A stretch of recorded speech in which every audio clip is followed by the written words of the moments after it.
So, dito nga po mga kalingap, Beyonce kasama ni Kalingap Edu sa pagdala kay Arjen sa hospital. So, yan po yung ating pag-uusapan po mamaya mga kalingap. Pero bago po natin ipagpatuloy ang video ito, sa mga bago pa lang po sa ating munting channel, huwag po natin kalimutang suportahan ang ama ng Kalingap, Kuya Val Santos Matubang at Kalingap Rob. At paunawa, panoorin po muna ang full video bago mag-comment para malaman ang nilalaman nito. So, dito nga po mga kalingap, mga ka-EDC, Beyonce kasama ni Kalingap Edu sa pagdala kay Arjen sa hospital. So, yan po mga kalingap.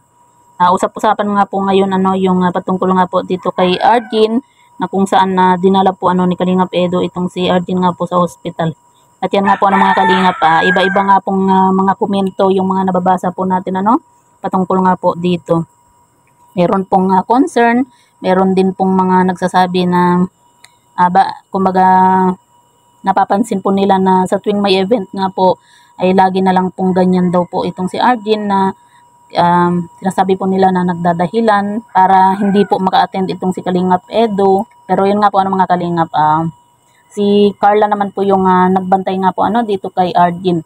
Kasi nga po alam naman po natin nung time na yon pareho po itong si Kalingap Edu at Carla na rarampang nga po sana sa velvet box nga po mga kalingap, pero nagsakripisyo din po itong si Carla kasi nga po syempre mas inuna po niyang alagaan po at bantayan po itong si Arjen kaya unahin po yung kanyang sarili para rumampa nga po mga kalingap.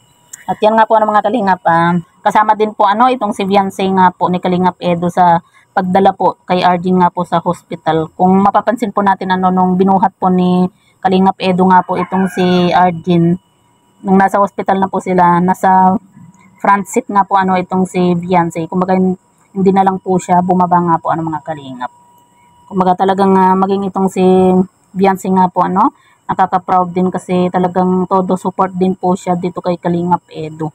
At dito nga po mga kalingap, napansin po natin itong si Kalingap Edu nung binuhat nga po niya itong si Arjen. Parang naawa po ako dito kay Kalingap Edu kasi talagang makikita po natin sa mukha po ni Kalingap Edu na sobrang hirap po siya at talagang bigat na bigat po siya sa pagbubuhat nga po dito kay Arjen. Pero yun nga po mga kalingap, napansin din po nila yung paghawak nga po ni Arjen nga po dito sa leeg po ni Kalingap Edu. Kasi 'di ba sabi po kasi na naghihingalo or nahihirapan po itong si Arjen sa paghinga, pero bakit daw sa leeg nakakapit po itong si Arjen imbes na hawakan yung kanyang dibdib kasi nahihirapan po siyang huminga. Yun po kasi yung napapansin ko din po mga kalingap sa mga hipag ko, kuya ko kapag sinusumpong po yung asthma din po nila, yung talagang todo pag nahihirapan po silang huminga, talagang todo hawak po sila sa dibdib po nila.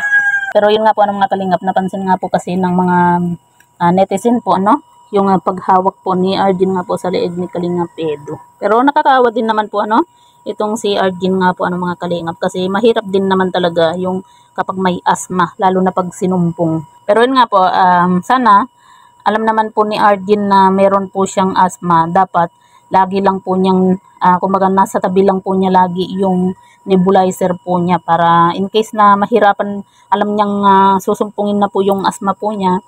Kumbaga dapat kumbaga alam na niya yung gagawin po niya kasi gaya niyan, sinasabi po nila na nursing siya pero hindi niya alam yung unang first aid na dapat pong gawin nga po mga kalingap. At yan nga po mga kalingap, kasama nga po itong si Beyonce ni Kalingap Edu sa pagdala nga po dito kay Arjen nga po sa hospital.